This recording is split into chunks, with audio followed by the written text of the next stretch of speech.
नमस्कार दोस्तों, स्वागत है आपका हिंदी नॉलेज शो में। तो दोस्तों, हम सभी लोगों को पता है कि इस समय इजराइल का युद्ध लगातार जारी है। दोनों तरफ से वार पलटवार हो रहे हैं। एक तरफ से रॉकेट दागे जा रहे हैं, दूसरी तरफ से जोरदार एयर स्ट्राइक अंजाम दी जा रही है। और इसी बीच खबर यह भी है कि इजराइल के प्रधानमंत्री बेंजामिन नेतन्याहू चाहते हैं कि जो गाजा है उस पर पूरी तरीके से कब्जा कर ले इजराइल। और जैसे ही ये कब्जे वाली बात उनके मुंह से निकली, एक टर्म पूरी दुनिया में इस समय फेमस हो गया है जिसका नाम है ग्रेटर इजराइल। कहा जा रहा है कि इजराइल यहां पर प्लानिंग शुरू कर चुका है कि कैसे वो एक ग्रेटर इजराइल की स्थापना करे।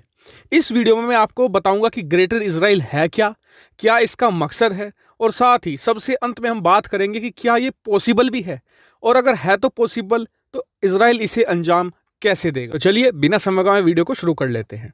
तो सबसे पहले ये जान लेते हैं कि ये ग्रेटर इजराइल है क्या। तो देखिए, जो ग्रेटर इजराइल टर्म है ना, ये आज पहली बार सामने नहीं आई है, पहले भी ये सामने आती रही है। और इतना ही नहीं, कई बार तो जो इजराइल के मिलिट्री प्लान्स है उसमें से भी ये बातें लीक हुई है कि वो भी चाहते हैं कि एक ग्रेटर इजराइल बने। और ग्रेटर इजराइल का कॉन्सेप्ट समझाने के लिए मैं आपको मैप पर ले चलता हूँ। स्क्रीन पर आप देखिए, ये रहा आज की तारीख में इजराइल। ये यहाँ से शुरू होता है और यहां पर जाकर खत्म हो जाता है, बस इतना सा है।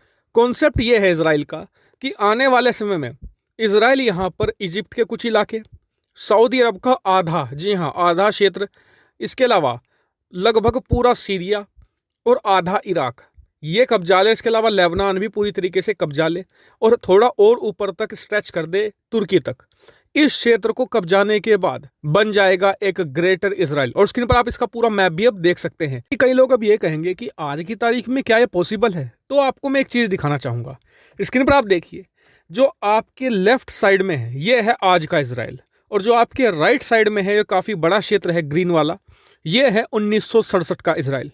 1967 में इजराइल अरब देशों के मुकाबले काफी ज्यादा कमजोर था, लेकिन फिर भी उसने 6 दिनों के अंदर सारे अरब देशों को धूल चटा दी थी, और तब जाकर इतने बड़े क्षेत्र पर कब्जा कर लिया था।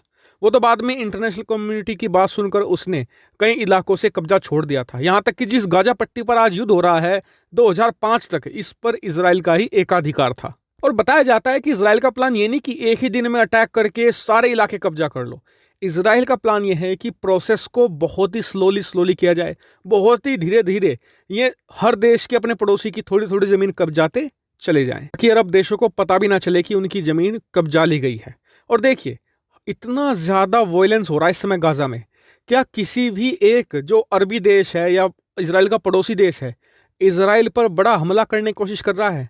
करेगा भी नहीं। इसका कारण यही है, उन्हें पता है कि एक बार इजराइल पर हमला कर तो दिया, ये तो बहुत आसान काम है, लेकिन फिर इजराइल ना सिर्फ जवाबी कार्रवाई करेगा बल्कि इन देशों की थोड़ी थोड़ी जमीन भी कब्जा लेगा। इसीलिए जो इजराइल के पड़ोसी हैं जैसे कि जॉर्डन, इजिप्ट, इतनी बड़ी बड़ी इनके पास सेनाएं हैं, बल्कि इजिप्ट के पास तो राफेल जैसे लड़ाकू विमान भी है, लेकिन कोई भी आज की तारीख में डायरेक्टली छेड़ने की भी कोशिश नहीं कर रहा है इजराइल को, क्योंकि उन्हें पता है कि अगर छेड़ा तो लेने के देने पड़ सकते हैं। इसीलिए सब चुपचाप बैठकर तमाशा देख रहे हैं गाजा पट्टी का। तो अब अंतिम सवाल, इजराइल को क्या ऐसी चीज चाहिए ताकि वो ग्रेटर इजराइल को अंजाम दे सके? तो इसके लिए उसे चाहिए अत्याधुनिक टेक्नोलॉजी जो उसके पास है। तो फिर दूसरी चीज क्या चाहिए इजराइल को? वो है अमेरिका का राष्ट्रपति। एक ऐसा राष्ट्रपति इजराइल को चाहिए जो डोनाल्ड ट्रंप की तरह उन्हें अनकंडीशनल सपोर्ट दे, और इसी के दम पर वो यहां पर इस प्लान को अंजाम दे सकते हैं। आप देखिए कि जब डोनाल्ड ट्रंप का कार्यकाल था तो इजराइल ने जेरूशलम पर किस हिसाब से कब्जा किया, किस हिसाब से उसे अपनी राजधानी घोषित करवा लिया, और अब बाकी देशों से भी वो धीरे धीरे ये कबूल करवा रहे हैं कि जेरूशलम ही इजराइल की राजधानी है।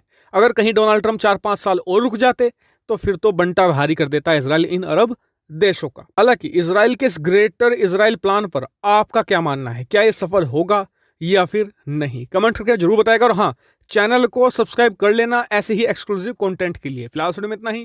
Thank you for watching video.